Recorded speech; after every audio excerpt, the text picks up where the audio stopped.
आमेर क्षेत्र में एक सबसे बड़ी समस्या है अपने सेवापुरा गांव में कचरा डंपिंग प्लांट है। आज से पहले जो भी विधायक आए मंच पे भाषण देके चले जाते हैं कि उसको हटवा देंगे, वो कर देंगे, लेकिन आज तक एक कांग्रेस का विधायक आया चाहे बीजेपी का आया, लेकिन आज तक वो डंपिंग प्लांट है ना जो हटा नहीं, और उससे कम से कम 30-40 गांव प्रभावित हो रहे हैं। ये बात बिल्कुल सही कह रहे हो।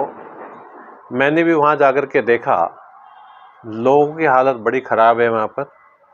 और लोगों की शिकायत है जो आप कह रहे हो ना, बिल्कुल यही कि इलेक्शन के टाइम लोग आते हैं और कहते हैं साहब इसको हटवा देंगे या इसका जो है रिसाइकल कुछ प्लांट्स लगाएंगे, लेकिन होता कुछ नहीं है। स्थिति यहाँ तक आ चुकी है कि खास तौर से जो बारिश का टाइम है वहाँ लोग जो है बीमार हो चुके हैं, वायु प्रदूषित हो चुकी है, लेकिन हम आम आदमी पार्टी के लोग इसको हटवाएंगे।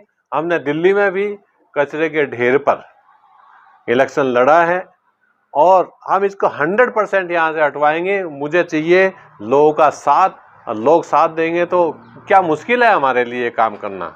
हम इसके लिए नेशनल ग्रीन ट्रिब्यूनल में भी जाएंगे, इसके लिए फाइट करेंगे और ये हटाना ही पड़ेगा, क्योंकि कोई भी सरकार ये नहीं चाहेगी भाई ये यहाँ प्लांट रहे, लेकिन पॉलिटिकल इच्छा की कमी है, लोग इसको हटाना नहीं चाहते, राजनीति करते हैं सिर्फ।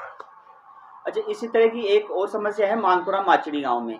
वहाँ एक चमड़ा फैक्ट्री है, तो उससे भी करीब 15 गांव प्रभावित हो रहे हैं, क्योंकि वहाँ से भी मतलब दूर दूर तक मतलब जो वो है चमड़ा जो बदबू है, तो वो लोगों का वातावरण सब चीज़ें दूषित कर रही है। वो सही कह रहे हैं।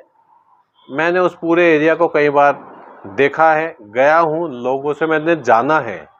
वहाँ की वायु भी इतनी प्रदूषित हो चुकी है, सांस लेना मुश्किल है वहाँ पर, और पानी भी इतना प्रदूषित हो चुका है वो सीपेज होकर के नीचे जाता है।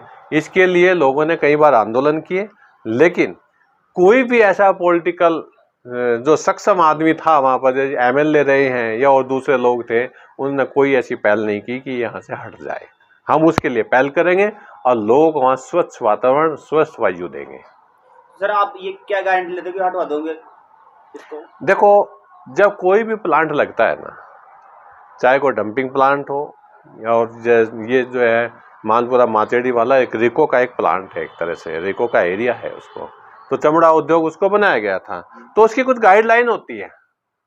भाई इस गाइडलाइन का ये मतलब है कि वहाँ रहने वालों को किसी तरह की कोई दिक्कत नहीं होनी चाहिए, यानी पोल्यूशन नहीं होना चाहिए। इसका मतलब ये है कि गाइडलाइन फॉलो नहीं हुई है, या जिस टाइम ये यहाँ से किया गया था उस टाइम का इस तरह का सर्वे किया गया कि यहाँ से लोग अफेक्टेड नहीं होंगे, अदरवाइज तो ये बनती नहीं है। इसलिए नेशनल ग्रीन ट्रिब्यूनल में जब इन चीज़ों की स्क्रूटनी होगी तो वहाँ देखा जाएगा कि कौन कौन लोग इसके लिए जिम्मेदार हैं, कौन कौन अधिकारी इसके लिए जिम्मेदार हैं, और नेशनल ग्रीन ट्रिब्यूनल निश्चित रूप से ये चीज़ प्रसंज्ञान में लेगा, इसको हटवाएगा। इसी तरह से एक समस्या और है आमेर क्षेत्र में, करीबन 14-15 गांव हैं, तो पहले 3 साल पहले बसें चलती थी वहाँ पर, लेकिन वो बस अब नहीं चलती, रोडवेज बसें, तो काफ़ी ग्रामीण परेशान हैं। बिल्कुल सही कह रहे हैं आप। जैसे मैंने भी काफ़ी लोगों से ये बात सुनी है, देखा है कि जो रोडवेज बसेज वहाँ चलती थी 3 साल पहले, वो सब बंद कर दी गई हैं, और कई जगह तो ये है कि बिल्कुल ही नहीं जाती, या कोई जाती है तो सुबह जाती है, शाम को वही वापस आती है। तो करीब करीब ये 35 किलोमीटर 40 किलोमीटर का जो एरिया है ना, जो हमारे वेल कनेक्टेड होना चाहिए जयपुर से, लेकिन है ही नहीं। लोग कैसे तो यहाँ धंधे करेंगे, लोग बच्चे किस तरह से यहाँ अपने पढ़ने के लिए आएंगे, तो ये बहुत भारी समस्या है। सरकार इसके लिए कोई ध्यान नहीं दे रही है। हम इस मुद्दे को उठाएंगे और बस भी चलवाएंगे।